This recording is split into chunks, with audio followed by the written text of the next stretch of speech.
Welcome to Untamed Blossoms, the podcast where we celebrate the untamed journey of womanhood. Here, we tell the stories of incredible women who have embraced their authenticity, inspiring others to do the same.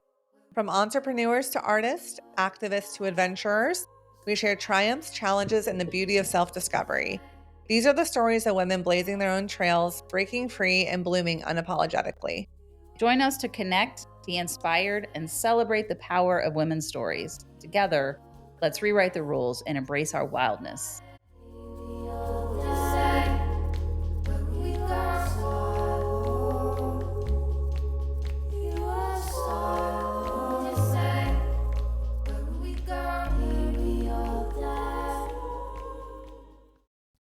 Welcome to Untamed Blossoms. I'm your host, Amanda Riley. And I'm Christy Riley. Welcome to the show, everybody. It's been a rough last, let's call it 5 calendar days for you. I was hacked. The digital world that you love so much. That I loathe. I should, I guess I'm going to have to, I keep attracting this to myself, okay? I keep saying that it doesn't serve me and our energies don't collide and, and I hate it.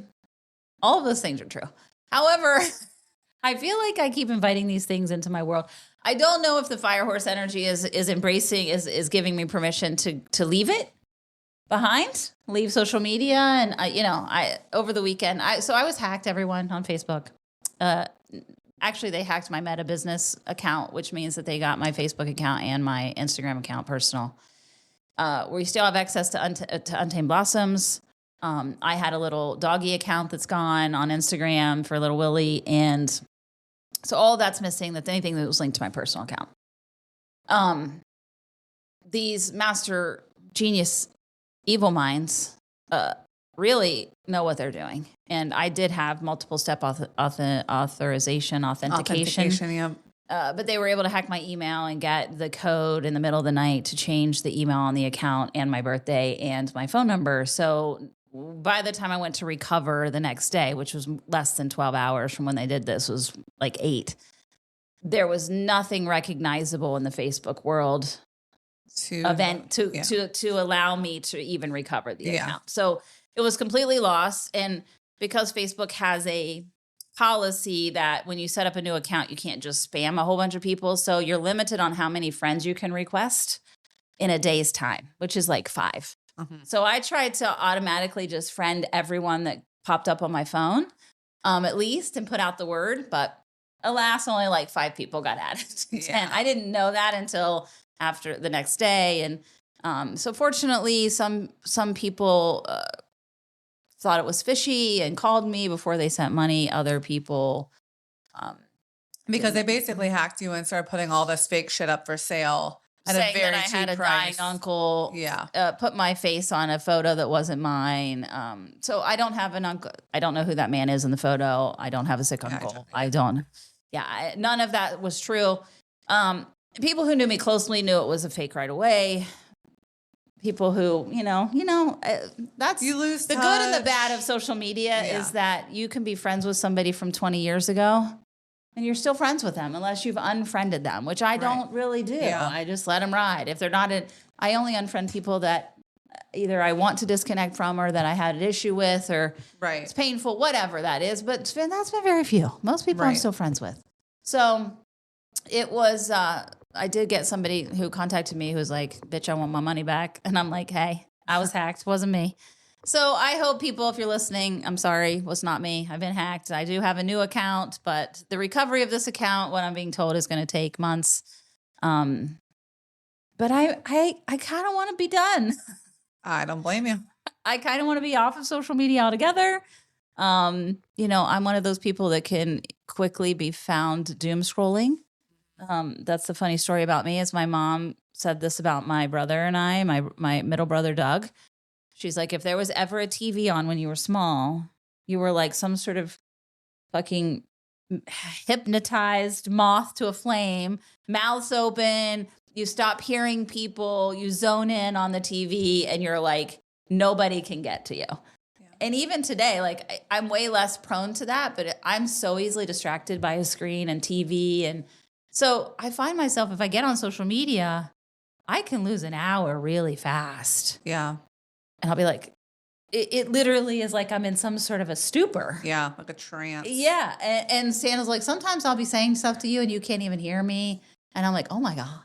Like, to me, that's mortifying. I'm Yeah. like, what? I would, you know me, I would way rather personally connect than be on Right. a screen. But finding myself sucked into that level, into that world is frightening. Well, maybe it's just a sign that it's time to, we have our Untamed Blossoms account. You can always leverage that if you want to check some things out. Right. But, it's about to be spring and summer anyway. You're going to be so busy. It's just a good time to test it out, you know? I was already getting rid of TikTok because of that whole drama with their new user agreement. Yeah. Which was shitty. So, I just feel like I'm being pushed in that direction. And I feel like that's kind of how I want to respond. So it has pushed me into technological hell of resetting all my passwords, two-step authentication. I don't know why I can't say that word. And all of the things that I loathe. And in the middle of that, I'm still getting texts from people regularly. Now, I think that a lot of their sales stuff has been taken down, has been flagged and removed as fraud. But the account, I still can't get to the account. So I think enough people now has reported it that they've kind of stolen as much money as they can from my friends and family, unfortunately. And it's starting to all kind of, I'm hoping it's almost over. But even last night, I got 8 people texting me, hey, are you selling them? Hey, so I'm constantly on the phone texting people like, don't send any money. It's not real. It's exhausting. Like I was exhausted all weekend from all of this. I was worried about people and not just worried about what they thought about me, but a lot of these people are sending through Venmo and all in Zelle and PayPal. There's no recourse. You can't get your money back. You just have to fight it with your bank, really. Right. And that's a huge pain. So, but I think I'm going to have to change my MO and just be like, I limit my contact with technology to my liking and our tolerance of each other. I think technology and I have a certain tolerance limit, and I think we've exceeded that. And I need to take it back to a basic tolerance level. Yeah. Which may end up being a flip phone at some point. As long as you get a slide up full keyboard so we can text appropriately, I think it's fine. Yeah. So we'll see. I'll keep you posted on my saga, but I'm really struggling with all of it. And, not knowing what's real on all these social media pages. And I just feel like it's all getting dark. Just all getting dark. I mean, I read this article the other day about how AI has been encouraging some people to literally end their lives because it is learning their personalities. And it's kind of like, yeah, man, that's what you want to do. I mean, sure. You should go for it. And between that and just like even the picture of you that was put together through AI, I mean, it's going to get, this will be the end of us. Gonna get dicey. There's no regulation on it. Right. My son and daughter-in-law don't want their baby's face on social media. And I don't blame them. Like, who keeps them from stealing that baby's identity on these platforms? Like clearly these people are really, really intelligent and they got money from, and just so everybody knows, never the Zelle, never the same Zelle, never the same email, never the same PayPal, never the same. And we're talking probably, I don't know the total count, but I would guess hundreds of people sent these people money. And from my friends list, which is so sad. But everybody that I've talked to so far, not one account has matched. Yeah. They've not sent money to not a single same account. So, they're clearly masterminds with what they're doing. And it's just, use your genius for good, people, not evil. Like, go so sad. Some student loans and some medical debt. You know what I'm saying? Right. Help some bitches. Some shit like that. Oh, why you gotta be out here? Right.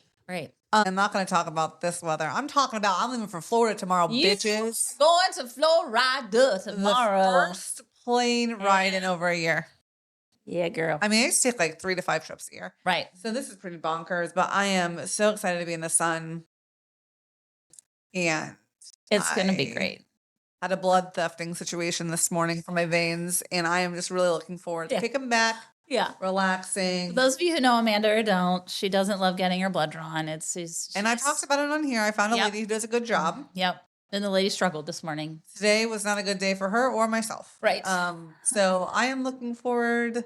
You've earned it. You've earned the sunshine and some really low key time in the sun and relaxing. Relaxing. That's all I want to do. Yeah. You're going to read a bunch of books. So many books. You're going to get caught up on the, what is it? Blood and Ash series that. Yeah. Unfortunately, maybe I started a series last night, called Guild, I think it is. And it's like basically a spin-off story of King Midas. Yeah. And I've heard a lot of great things about this series. And I was like, let me just check it out. I read like 20% of the book last night on accident. And I was like, this was a mistake because now you're hooked. I'm hooked. Quicksilver, I'm in the middle of. It's good. It's getting good. Yeah. It's starting to get so good. It's starting to get so good. Yeah. Plus, I'm like, there's fae and sprites, like fire sprites and earth sprites and wind sprites. Oh, I'm so. It's so good. I'm like, I can imagine all of these little creatures and I want to be there. It's pretty rare for me to really love a first book and then really love the second book. Yeah. And when that first book finished, I'm like, I must get the second book. She was like releasing it within like, maybe it was like a month or two. And I was like, oh, this is crazy. Like, I can't wait. So I downloaded it. And the day it came out, I read the whole fucking thing. I couldn't believe how good I just can't believe that the second one was, if not just as good, if not better. Yeah. Truly. Yeah. So you're in for it's good. It's good. It will be your new fantasy crush. He will be. I promise. Well, he already is. The guy who's reading its voice, I'm like, I know. Boy. I told you. I was like, are you listening to this? Because his voice is sometimes so good. Like from the Ash and from Blood and Ash, I had to switch over to reading it because I hated his voice so much. Oh yeah, yeah. I didn't like his sound voice. Like a. Yeah, I liked it better when just the woman was reading it. All the voices. Yes. When he took over in like the whatever series number that was, book number 5 or whatever, I was like, ooh, Castillo. I didn't like that. Voice. Yeah. So, but I think it's because you waited too long. Had they introduced his voice probably in the beginning, I wonder if we'd have been okay with it. But I think mentally people come up with what they sound like. But here's the problem. And then when he came in, I was like, oh, that's. I did this weird fucky version from Spotify. It was like the full production one. It had like the horse clompings in the background. It was like a production. And so from the very beginning, I heard his bitch ass voice and I was like, no. Oh, no. But Quicksilver's voice, ooh. Yeah, his voice, I was like, ooh, that is like silk. Yeah. Kingfisher. Yeah. And you can tell there's a lot of nuance about him that's coming. So I won't ruin it for anybody, but I've kind of already know what's kind of coming. Yeah, what's coming. Yeah, so I'm going to read a ton. I'm going to read a ton of just like fantasy. Like I have like one serious book I need to read for book club that I've already downloaded. But I might listen to that on the plane and then listen while I'm walking on the beach. But then I'm going to read. For pleasure, otherwise. Yes. Yeah, I think that's great. We're so excited to talk to Jacqueline, and she is a Reiki master of sorts. She has boho healing as the name of her business, and she does sound healing as well. Lots of very cool things. Her website's also very nice. I know it's silly, but sometimes I'm like, this one's very cool, and I really like what she does. A yoga instructor, sound healing therapist, Reiki master, Reiki teacher, somatic breath meditation, all of those things, which I think are so important. Yeah. And she's up north, so she's going to be joining us via Zoom. Yep. Because we are in the middle of a snowstorm, unfortunately. But I can't wait to talk to her. I think that all of these, how do I say this? I just feel like the witchy women of our world find ways like this to practice their craft. Mm-hmm. And whether you identify with that term or not is okay. Yeah. But I do feel like we're nutritionists, we're nurses, we're in these healing modalities. We're crafting our craft on people and healing people. And I think it's really cool to talk to people. Rachel Berner, who was on as a somatic therapist with us before, I think she will be our first in the series. She's coming back. She's also working with my daughter today, which I won't share any of those details, but somatic therapy is hard to find. And, Mm-hmm. if you read the book, The Body Keeps the Score, Yeah. right? So all your trauma sort of lives in your body somewhere, and figuring out how to get it out of your Yep. body and releasing it once and for all. Or to work on when it starts to creep back up, to let that energy out of your body is what Rachel specializes in. So I'm so excited for these kind of women to come forward Yep. in their crafts. And I think it's so important right Yep. now with everything that's changing in the world. The Epstein files are bringing things crashing fucking down everywhere. Mhm. I just feel like we're having a changing of the guard. I saw this really powerful quote, and I'm definitely going to mess it up because I'm sitting here trying to think about it. But it was something like, men fear that matriarchy is women controlling men, and matriarchy is a centering of women, children, empathy, and connectivity. Right. It's not. That's the problem with patriarchy, is it is control. Matriarchy does not seek to control. It Right. seeks to center the things that are most important Right. to us as humans. Right. And so I love what you're saying. Like, it's just like women find these roles to help bring people together and heal. And the more we can focus on that and seeing all the damage that's been done by very, very, very powerful men for how long, on every side of everything, and people spiritually we've all trusted, and people who we would have never assumed would do these things, and we're being gaslit into a slow drip of this information, because if we got it all, man, I cannot imagine Yeah. what would happen. And it's causing divisiveness. And that's the whole other part about the internet stuff and the social media stuff, is that, I know that I love almost everyone and can come sort of commonality with almost everyone, even if we don't agree on everything. That's okay. Mhm. And yet you're made to feel like Right. we're so far apart. We're so, that's that is the patriarchy. Yeah. And matriarchal societies are communal based. Right. Well, and it's We're here to support each other and love each other. protection based. Yeah. I think that's another thing that's really, people think the opposite. A patriarchy is not protection based. It's power. It's protection over power. Right. Matriarchy is literally protection. So what's happening with the Epstein files, I'm actually elated to see this happening real time on the internet right now, because it's like, oh, so there is no left or right. It's fucking right and wrong, my guy. Yeah. This is black and white. This is wrong. Right. So if you can still defend whatever you believe in, no matter what side, knowing the things that are happening to children and women, then, that's not even something we need to argue about. Right. Right. And so this is like the boiling point, I think. And I think it's going to boil over to a point where, they keep saying if everyone gets persecuted that was in the Epstein files, there'd be no government. And it's like, good. Yeah, that's what I'm here for. Yeah, it should. So hopefully everything comes around that goes around, and karma is a bitch. And I do believe that people receive justice even if we don't see it in our tangible world. So I'm here for it, but I think these healers, I'm so excited to talk to Jacqueline and more people like her, because I do think these healing modalities are really important for women, especially to really come into their power and be in a really centered, calm, loving state, because that is our natural state. But we've held on to all of these things for so long that, it's just in our bodies. And so I can't wait to talk to her about that and how she's helping people. And I'm sure she's helping men too. I'm not saying this is just about women, but it's really cool that these women are showing up in these fields too. Totally. And Jacqueline, I'm sorry, when you listen back to this, if you hear the word witch and you don't appreciate that, let us know. We'll cut it right out of here. Definitely edit that. But I do identify women as witchy, and that just means that we're very intuitive and we have different talents and things and gifts that we're brought to this earth with. So totally. And how that comes out is different ways. So yeah, that's the word I give it, but you don't have to align with it. Align or not, it's out here. So so excited to talk to Jacqueline. So excited to talk to Jacqueline. Can't wait. Well, hello, Jackie. Welcome to the show. Thank you so much for having me. I'm so excited to be here today with you ladies. And you're joining us from close to Cleveland-ish area or Akron area. Is that right? Cleveland, yes, because I was going to Okay. travel down today and we have a winter storm advisory. So it's the typical Cleveland weather that everybody's used to.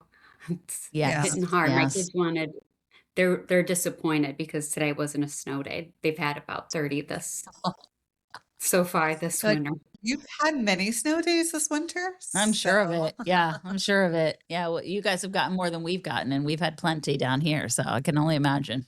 yeah. Oh, really? Down in Columbus, it's traveling south Well, now. not this storm. We got some. I think they had Probably a 2 2-hour inches delay today in a lot of school Yeah. districts, but not a cancellation really. I didn't hear of too Okay. many cancels Yeah. today, but yeah, we got about an inch of snow. Yeah, inch and a half maybe, something Yeah. like that. Not what you guys are probably getting from lake effect. So Okay. Yeah, I'm born and raised in Cleveland and so used to this that, yeah, now that my kids can't have a full week of school for the last few months because of all the snow, I'm like, come on, you were back in my day, you know. So, does Cleveland when you're close to lake effect like that, do the school districts add time onto your end? Is that pretty frequent for you where you are like, oh, we have 10 makeup days, so we have to go into June with?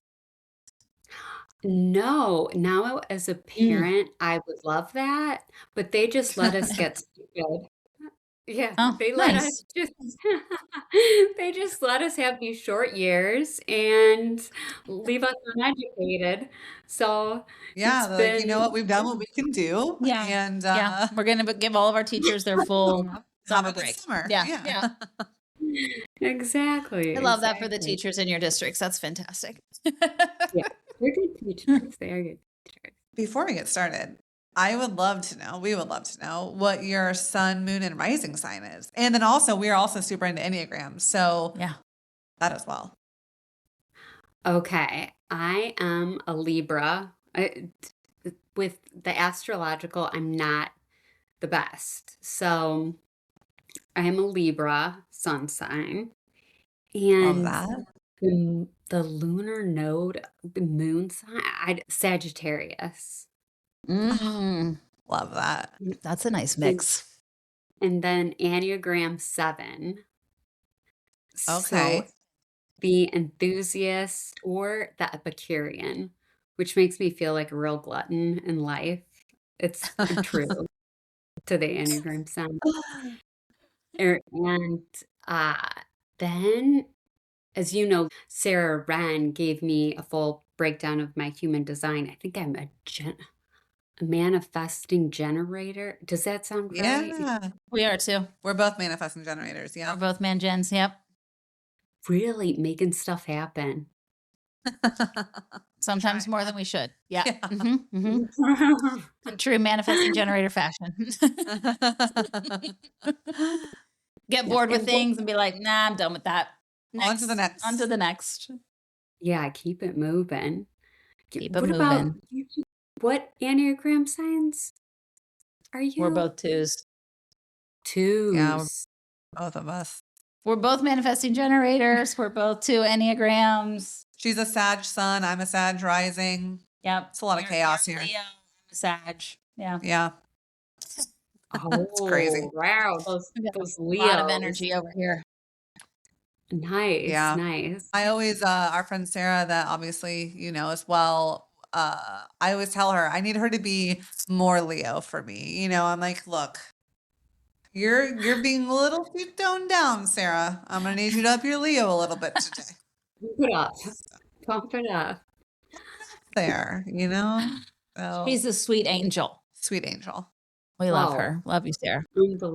she's unbelievable and helped me so much to understand the human design and what she described because I had no idea. It was a lot of information for me to digest. And so she really took some very generous with her time, broke it down for me. And in true Libra fashion, so I have those two balanced, right? But they're extreme scales, right? And Yep. I, she said that I am like an Eeyore and a Tigger, which are both unlikable characters. Right, I right. know. But yeah, Oh, that. I love how Sarah explains everything to people. And yeah. and she also chooses her explanations based on who she's talking to. Mm-hmm. And it is fantastic. I've had other readings for human design not even come close to the way she is able to, we say, reading us like filth. Like she will tell you things about yourself that only you know, that you're like, nobody else knew that about me. Right. Yeah. What do you How? mean? How do you Yeah. know that? Where'd you Yes. come up with that Yeah. from? And the way she relates it to you is very individualized, and it's a real beautiful experience. If you ever get to sit down with her and have that experience, I think it's a real gift. Oh, yeah, her energy, just being around it is a high vibration, right? It Yeah. just raises your own. Mm-hmm. Yeah. Mm-hmm. What are some other things that when you met with her, did you walk away with like just being like, oh, I feel like I have more permission to be myself in this way now that I know that? I think that as you hit the nail on its head, where she validated things that only I felt like I knew myself and could proceed or navigate the world a little bit better based on that.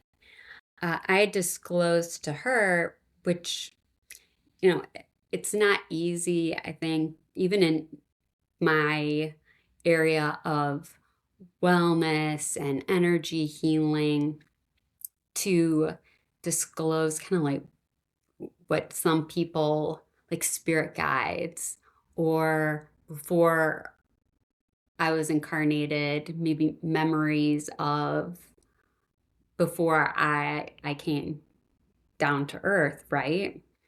Right. And I had told Sarah before my human design that I had had a memory, or what it wasn't a memory. It was just I can't even really describe it, but it was a feeling that I've always had, and the best way to describe it would be a memory of being in a almost dark area where I sensed uh, a hierarchy almost of like larger in scale, maybe angelic presences, other souls. And I felt like almost a spirit guide, what I would say now, who is orchestrating an incarnation of this, now what I would call a soul group. Before I didn't really have the language for it. And I had told Sarah that I remember that there was this feeling of reluctance. It was an urging of the orchestrating spirit guide to, hey, like take this on, take on more than maybe I wanted to. And I had a reluctance to it. I felt like it was going to be a big challenge in this lifetime. And I rel- reluctantly accepted, kind of on the condition of, hey, I'm going to need your help during this. And that is, I think, precisely how I've almost navigated life. It was like, all right, if nobody's going to do it, fine, I'll do it. It's a surrender. That's more of how I describe it, would be a surrender. And she validated that in my human design. I also, with my daughter, experienced this very, I've had clairvoyant dreams throughout my life and experienced different clairs, but with my daughter, it was very strong. Knew she was coming in, felt it behind me, like she was breathing down my neck.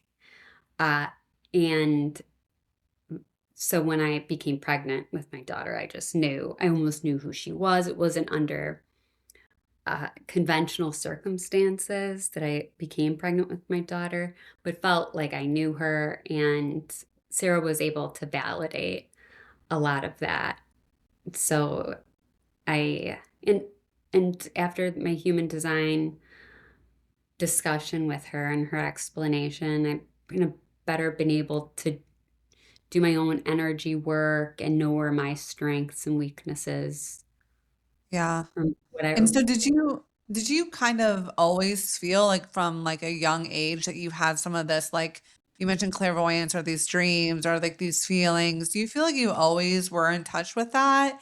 And if so, can you talk to us a little bit about that and who you shared that with? I know that's one of those things we've talked to people who said, I've always felt this way, but for a long time I didn't feel comfortable saying anything. yes, I s- I believe that I was experiencing clairaudience, clairvoyance, a lot of claircognizance, deep knowing about myself, pertaining to myself very much so that I could this inner trust that I never doubted it. I didn't share it with anyone, I don't think, because I didn't even have the language for it. So there was communication when I was younger with, again, what I would say a spirit guide when I was younger, but also some people might just call it an imaginary friend. You right? So, Yeah. I think for children, that's probably the truth is those people around, they're talking to them and, oh, that's your imaginary friend. Yeah.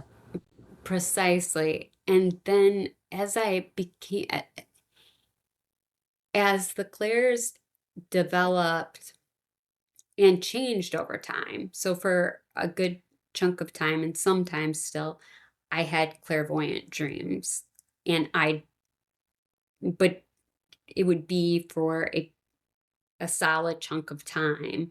And then they might taper off and then go into clairaudience or cognizance, where you have a deep knowing about things. And I was definitely more hesitant because I was a lawyer, right? You're not sharing these things. I think it's impacting your work and how you go about life and live. And even now, I feel somewhat uncomfortable. I'm not the most comfortable talking about it, right? I can still, especially from my background, former, as a former attorney, uh, but now I'm starting to share my gifts a little bit more with clients.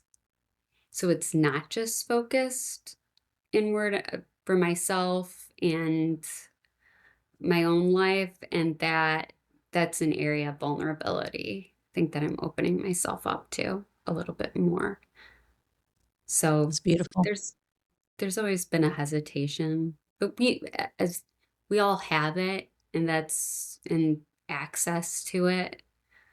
So some people reject, people don't resonate. It doesn't resonate with people.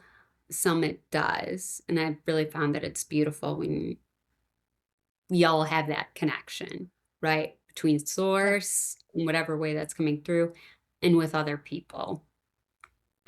So I- if that answers your Great. question. I agree. So take us back. So grew up in Cleveland. Let's go back in here and learn a little bit about you. Grew up in Cleveland, born and raised, still there in the Yeah. same basic area, right? Yes. Okay. So grew up Catholic schools through and through, grade school, high school, college. I was always a creative when I was younger.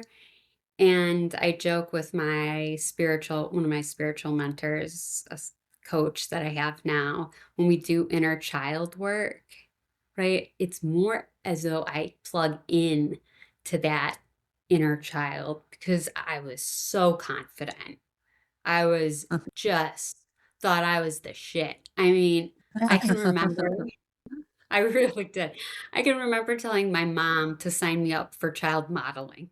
I don't know. I was not a first teacher. I had no future as Cindy Crawford, but I thought that I did. I mean, I was really, really into myself. I love this energy from you. I think that's Oh, fantastic. oh, thought it was unbelievable. And uh, so went through, grade school. It was a small grade school that my kids actually briefly attended. I recently transferred them out, St. Francis, and loved school, loved learning, still love learning. And then my parents at that point, they started to have shaky ground in their marriage, right? And it still is a very nuclear family. It was heavily just Italian, tight knit families at my grade school. And then my parents kind of started having issues towards maybe seventh, eighth grade. Uh, and which really blew up when I was in high school. So went on to high school.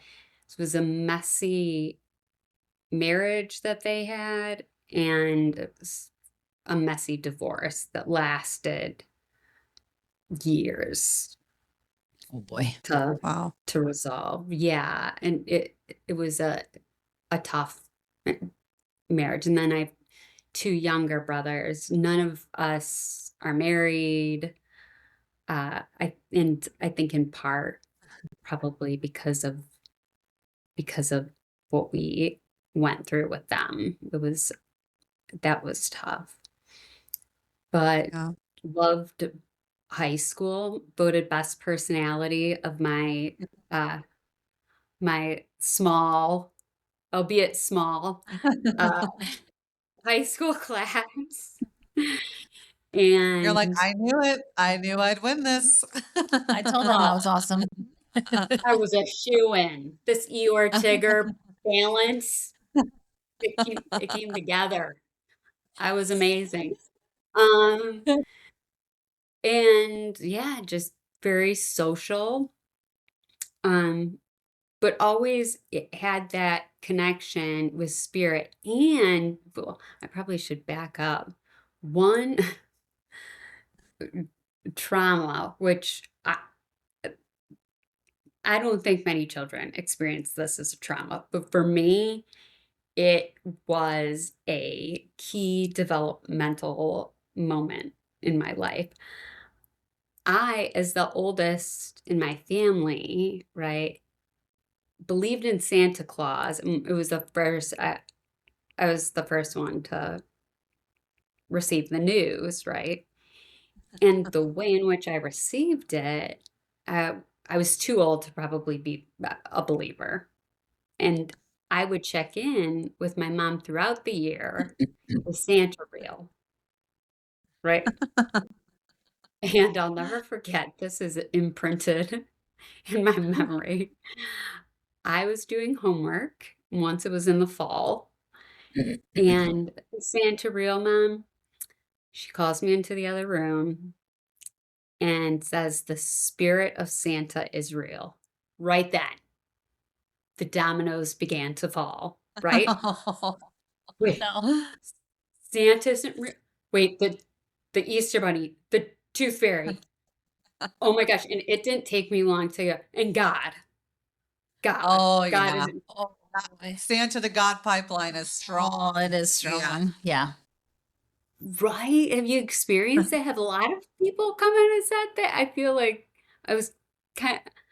I don't know. I haven't met too many people who are that upset about the Santa, or maybe they figured it out prior to, I don't know, being 16 years old or however old I was. No, I was probably like, I want to say maybe 11. I was double digits. Yeah. Yeah. So Well, and that, I would have to imagine like growing up and going to Catholic school, though, and having religion being so centered too. It's like, well, if this one thing that you've been saying this whole time is true, What else are you lying to me about, mother? You know? Well, and I'm guessing because you've been you being somebody who's been in you where you know that you've had a knowing about yourself deeply, I would probably categorize you as probably a pretty sensitive person or a pretty sensitive child. You noticed your atmosphere, you noticed things around you, you were very keen on all these things. And I have sensitive children and grandchildren too. I read the Sensitive Child book. They say, do not, under any circumstance, ever lie to a sensitive child about these things. You have to be very careful about Santa, the Easter Bunny, and all that, because when it comes crashing down, it is devastating to them. And now you've interrupted their entire world. They can no longer trust anyone or anybody. And it is a huge deal. I feel so validated right now. Thank Huge you. deal. I really, So for all of you out there with sensitive children, be very careful about how you word this from the jump so that when you're honest with them, you can then not devastate them. Yeah. yes, Christy, Amanda, thank you. Oh, I feel, yeah, I haven't ever heard that, but we did with my son's father and I both decided no Santa, right? No lies about Santa. My daughter's father kind of took a different route, and so we allow for all beliefs. So I'm never really confirming, hey, you could believe if kind you of want. exactly. We have room for all beliefs in this house, and Perfect. we're not going to Yeah. have any wars about Santa Claus, but they Yeah. both believe different things. But it really sent me exactly. It The created fact that this. that can happen in your house is pretty impressive, by the way, that the different kids can feel different ways and you're navigating that to be like, yeah, you can choose to believe differently than your sister, and that's okay. That's Oh, cool. yeah. We've got room to think differently and to believe different things. And we have some diversity in my house. My son's Black, my daughter's white. There's been some confusion about whether she's Black or not. By on her part. I mean, Oh, I see. you I know, see. she want. There's been some I love wanting, that. Yeah. some Yeah. desire to be Black, wondering if I'm I Black. My mom is darker, so they think she might be Black. And yeah. So So you offer you're a house of many colors. We embrace all colors. We embrace all beliefs. I right. love that. And Yeah. to seek, based on became a spiritual seeker, I think, at that point, and evidence based. So Mhm. hey, it was kind of a call out to the universe, and I think helped me later in my profession as an attorney, and even my profession now with healing work, right? That I need evidence to believe in it, to do the work. And but for sure, I thought my parents, they lost all credibility at that Yeah. point. And because they Yeah. started asking about God. You are Hey, dead to well, me now. Thank you. yeah, it's over. It's It's over. over. Um, it was, yeah, you're in Catholic school, and well, you're just, I can remember my mom saying, well, you've just got to have faith about God. And I'm like, just like I had faith about Santa, Yeah. right? Yeah. So that Exactly. was, Never go before a This is lady. exactly what they say will happen too. It is a absolutely devastating blow and one that they cannot recover from because they desperately needed the protection of their parents as sensitive children, and the sanctity of that in their household is really important.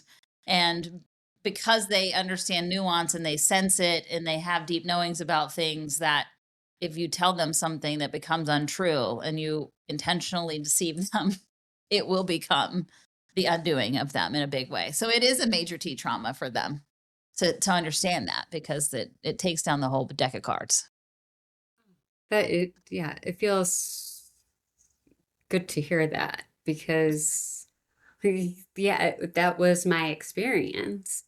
Yeah. But truly, in the picture and the big grand scheme of things, it's kind of set me off on a course of trusting myself, trusting my experience, and being observant. There was also some hypervigilance. I think that when you're betrayed, you do become really attuned to any sort of lying, uh, and trusting people and trusting yourself because you whenever you're betrayed, I think there is this deep, questioning of yourself and your own perception of reality, right? So there was a journey that set me off on this journey. So there was a lot with Catholic schools that I had a good experience straight because I went from St. Francis to NDCL, a local Catholic school, to the University of Dayton. That was Catholic. And a lot of the things that people struggle with in Catholic schools just went right over my head, didn't let it bother me. I had room for, all beliefs, all different religions, and that was my experience through Catholic schools. And It's interesting too that you had that, let's call it a canon event, a Santa Claus canon event, in your life that then prompted you to be a truth seeker, right? But you also could hold space for different beliefs around that. And then growing up with religion and, I would say a lot of people would say a strict religion, being Catholic, there's a lot of uh, things that go into that. And then choosing to do law. I find that very interesting. Well, you're wanting proof. Now Yes. motherfuckers, you gotta prove some shit to me. Okay? I don't believe any of y'all now. I need proof. I'm gonna be an attorney because I need proof. and the rules, the The only rule. rule Oh that yeah, I've the rule. operated was that there are no rules. I did not, I mean, I was in trouble a lot, right? In school, I did well. I loved learning, but as far as rules went, those went out the door. I had very an authority.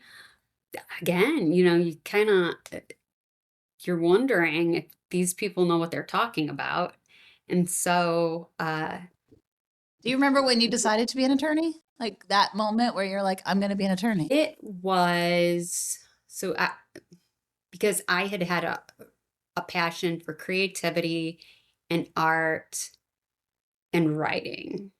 So that was where I was headed. And then before going off to college, I remember I was chosen by one of our art teachers in high school to go on a career day.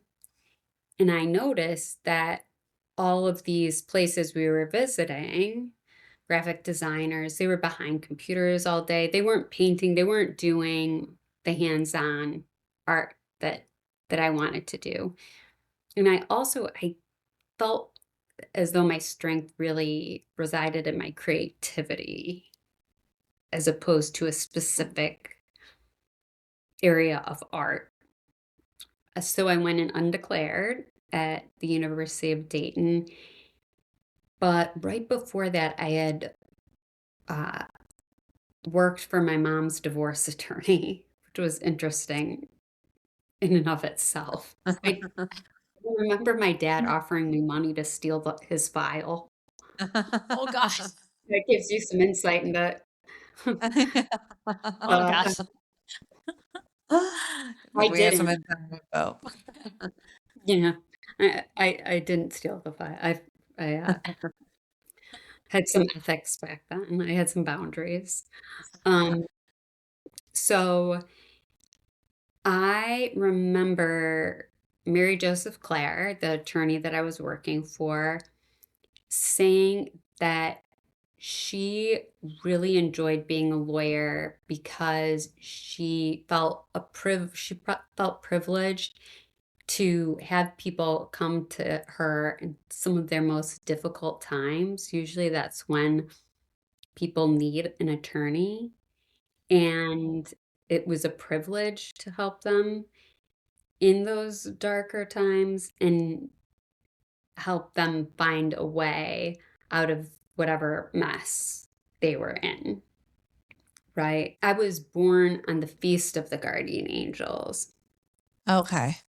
So I've always felt a deep connection with guardian angels, archangels, and this affinity for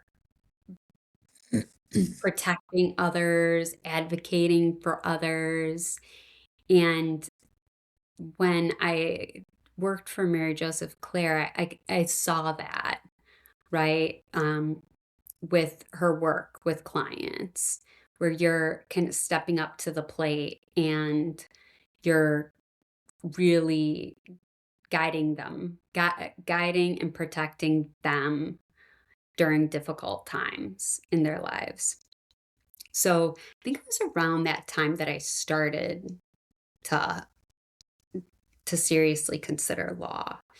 And then I went to the University of Dayton undeclared, but loved political science, which is a soft science that many attorneys major in, and traveled abroad uh, through the honors department. I went on one trip to Morocco and then another trip to study the High Court in Australia. And really, then my passion grew for the law and seeing other cultures and the way that rights and laws, how they operated, especially in Morocco, where, it was an Islamic country. It was the summer after 9/11, and how religion came into play with their laws, how women were treated there and their culture. So I developed a passion for that. Probably in the background, my dad, who is a very achievement-based man and has kind of been a big figure within my life. His two brothers, he's from Chicago, were lawyers, were then judges. They've since retired. Another was a politician. So I think there was also that in the background. So For sure. And so when you decided, okay, this is what I'm going to do, did you feel the pull and like I guess, the separation of what you were spiritually in tuned with and that creative side to practicing law, or did you feel like they complemented each other? I think that they complemented each other in some ways. The creativity was still there. I operated, well, and I practiced in different areas. So, especially on the civil litigation side, and when I practiced for myself, right, it really operated a lot based on instinct, running my business. Um, when it came to strategy, you operate a lot on instinct and creativity. You write a lot. And I loved the writing aspect of it. I felt very confident in my ability to write and reading and research. And some people, especially, I worked at a smaller boutique firm that represented plaintiffs, blue collar workers against huge companies, right? But they did asbestos work, welding rod work. I then had to co-counsel later in my career with a former Jones Day lawyer who was very fancy and operated as a plaintiff's attorney working against huge corporations. You're sort of in the Wild West, right? Yeah. You're going up against the big guys, and I don't want to call it guerrilla warfare, but it's not as buttoned up. Yeah. The attorneys aren't as buttoned up, which I loved, because I wasn't this polished professional. That just wasn't ever going to be me. Say So more about that. Say more about that. I am not a polished, classy professional. I'll give you an example of something that happened early in my career at that first firm. So I worked through law school. After my first year, I start clerking at this firm where I ended up staying for a long time, right? The boutique firm. And the head partner was a very successful man who had practiced this mass tort law against these big corporations. And I mean, private jets.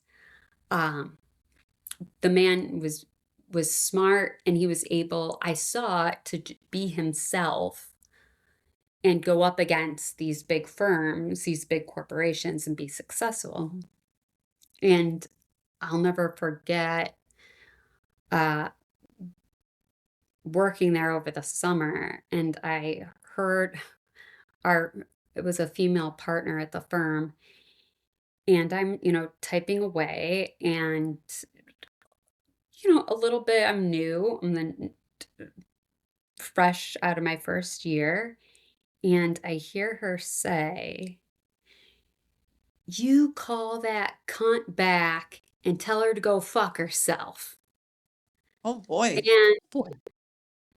right. But I really thought, like, all right, I've kind of arrived with people. I found my people. I just made it more free. Gave Like, me well, damn, she's getting permission. away with that. What can I get away with? Right. Yeah, and you know, I was voted best personality. It wasn't based on I was constantly pulling pranks. There were no rules that I had to abide by. I just thought, I was playing fast and loose for most of my life, right? Got it. And Got it. Yeah. So you like to be so yourself in all fashions, and I cuss, and I want to be myself, and I don't want to have to hold my tongue if I don't have to, and I want to be around people who are the same. yes, and Got even now moving into healing work, many people have this air about them that these high vibration, but you've got to bring yourself to it, right? So We talk about this at length at times. It feels very, the health and wellness space can feel very, white woman, just like peace and love and light. And it's like, hey, healing is messy and gross and weird and hard. And it can't always be this vision of beige with a wide brimmed hat. You know what I'm saying? Like, healing isn't that. no. No. Think guttural crying, snot running down your face. My world is coming to an absolute end. That is healing. That's healing. Yeah, that was very, especially with my mental health crises that came later, that switched, where I switched careers, that spurred the switch of my career from attorney to healing work. Oh, that was ugly. Everything that preceded that was wild. Yeah. So how did you get to that space? You were attorneys, you were with a group of people that you identified with, and then lead us down that path of, I've got to stop being this now and I need to switch. Had you known that early on? Had you been living in a couple of years of not of knowing it and just hadn't made the call yet, or take us down that road? While I was working at this Wild West rodeo of a firm that was great. It was fun. Uh, I had brain surgery when I was 29. And that was when I first was introduced to Eastern healing, receiving it, right? Because the doctors, I had struggled for a while and was going through this testing, and they missed a plum-sized skull tumor that was pressing on my, I know. It when it was on a CAT scan, and then later I had an MRI where they eventually discovered it. And I can recall actually my dad, it was the one of the few appointments that my parents went to with me. And he was like, he looked at me and he was like, how did you not know? How did you not feel this? Right? Because it was in the back of my head. It was big. So that too created some distrust, right? With these doctors who couldn't figure it out. And so that was when my healing journey started, as far as, hey, I'm Western medicine. Okay, I'm going forward with the surgery, but definitely complementing it and pursuing Reiki and all different sorts of Eastern options in my late 20s. Then as I progress in my career as an attorney, I'm seeing it about like 35 years old. I had been living a bachelorette party, right? Without it having a wedding. I mean, I was dating, had no plans, never thought about a wedding in my life, or getting married, or having kids, and just having fun and footloose and fancy free.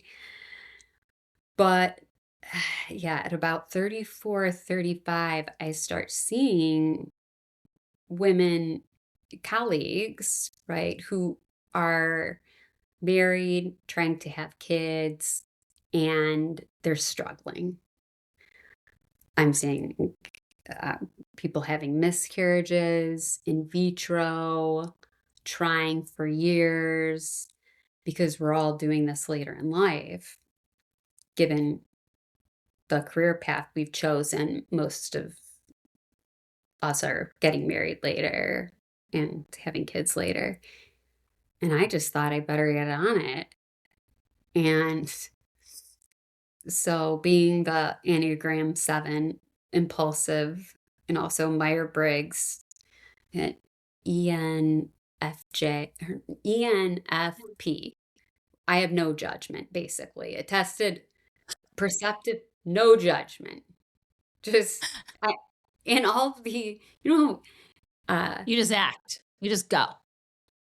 yeah, I'm shooting from the head, just whatever I'm feeling. And the only other, they'll say, okay, Nelson Mandela has your personality type, Mother Teresa. Mine was the Little Mermaid, Jar Jar Banks from Star Wars. I had only fictional characters. Balky from Perfect Strangers, if you remember him. Oh my I mean, gosh. my my my group wasn't solid in terms of judgment. So I started dating. I kind of had in the back of my head, I better get on this, having kids. Because I decided, all right, I think I do want to have kids. But I don't know when I'm going to find a guy to do this with. And started playing fast and loose in that respect, and ended up dating my son's father. He's a really smart guy, but it was funny, after it was our third date and I get pregnant. the first time we have sex. Oh gosh. Oh, classic. Right. Perfect. Perfect. It was great. This is what I said. And yeah, it was wild. So it's not like anyone in my family knew him. Did you have And intentions of that? Like you were like, hey, I really want to have a baby. I would really like if that happens, or this was complete accident. Just happened to be around the time that you thought I should maybe think about having a child. you know what? I've got to admit, not too much thinking went into it. It was, it was this in the back of my head, I'm thinking, all right, that I'm getting to this point where I'm seeing other people struggle, and I'm If it happened, becoming right. I was unintentional. I wasn't really operating from a thoughtful place of intention about yeah, my future, right? I didn't have too many guardrails in that respect. I think based yeah, on my parents' marriage and what I thought about marriage and conventional family structures, I had guardrails in my career that kept me on track because you're a lawyer, you become an associate, you become a partner, and that keeps you on the straight and narrow to a degree. But with men, I didn't really have that.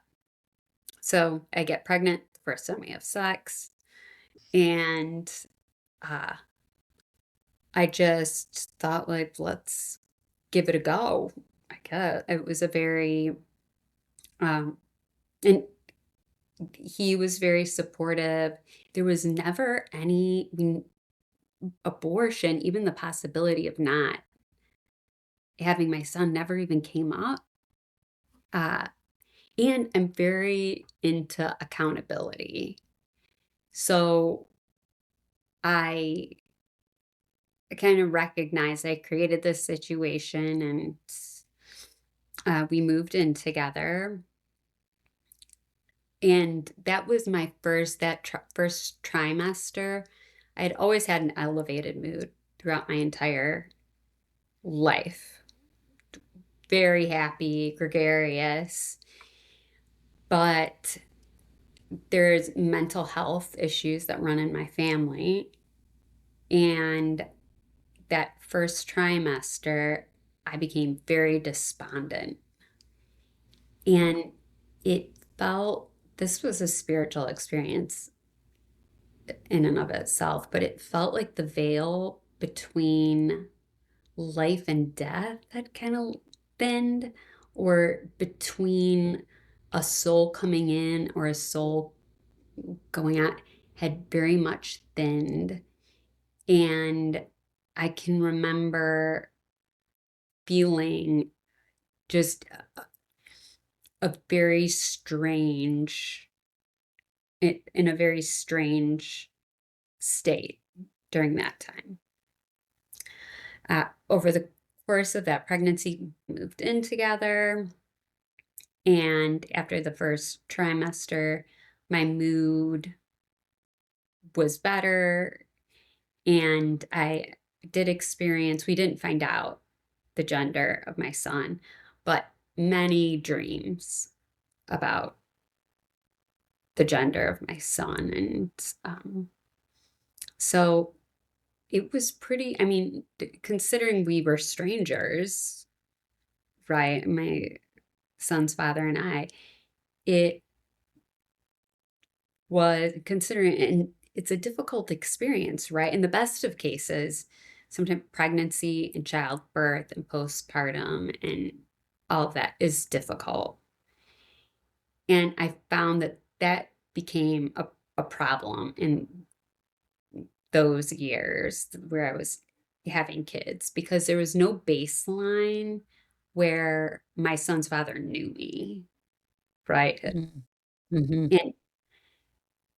And so in the past, I had been wild. My nickname was Wacko Jacko since high school, right? So I was always acting crazy. But going into pregnancy, just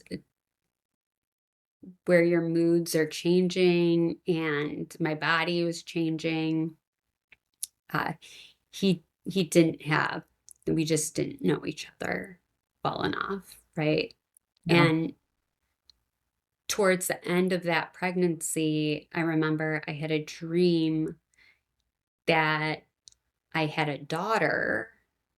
I was giving birth to a daughter, and that I had looked to my right and it was with a white man. So it was a real, and during this time, I was having a lot of those dreams where I could rely on, or that would give me insight into things that were happening. So it was a little, I get nervous, or, at the time I was in love, and there was a foreboding feeling.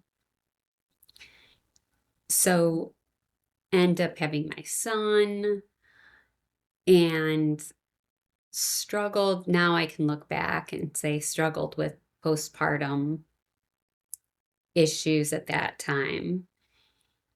And my mood never really bounced back to where it was before having my son.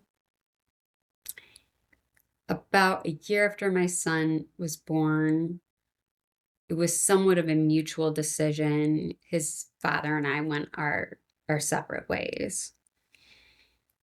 And I can remember the difficulty in that, right? And also now I look back at how this unstable environment or situation that I created for a child, based on probably my personality and the way I had operated, probably throughout my life. And also after seeing my parents and what happened with my own family, I didn't trust conventional family structures. That was for sure one. I didn't trust it. What had happened in my own family, I didn't want to duplicate it. So we break up, and then not long after the breakup, I met, it was one of my best friends' husband's best friend. So they fixed us up on a blind date, and I start having these feelings about my daughter. And I'm working now part-time as an attorney at a different firm. And it was a wild experience with how I felt before my daughter incarnated. So I'm having dreams about her. I'm feeling like that feeling when someone's right behind you, breathing down your neck. I mean this in the kindest way to my daughter. Right. She was eager. She was ready. I'm ready to come in, Mom. Let's go. Yes. It very much felt like that way. And so I was dating her father for a few months and playing fast and loose, but not quite as fast. I'll just be honest with you. I was using the pull-out method. Right. Right? Right. Right. And I don't know if you're going to have Not to always edit super this out. effective. Not always super effective. Not always. It worked wonders for me in college. Right. Right. I was doing for a while, that was fine. But my luck ran out. Well, no, because I was lucky to have her. So I can remember a mood shift at the beginning of that pregnancy. I became, instead of despondent in that first trimester, I ended up feeling like enraged. It was a huge I had never felt that way before, and took a pregnancy test, and sure enough, uh, I was pregnant with my daughter, and that resulted in a cascade of, I think, mental health issues. And again, I was set up where, her father didn't really know me very well. We ended up getting married, Mm. and again, it was a real Balky moment, a real Little Mermaid, Jar Jar Banks or whatever, Banks, where I'm just like, all right, well, you know what? I'll give it a shot. I'll just give marriage a shot. Sure. Get the first one It, under the belt, yeah, Totally. And there. exactly. Yeah. We gotta start somewhere. What's the worst that could happen? Which Right.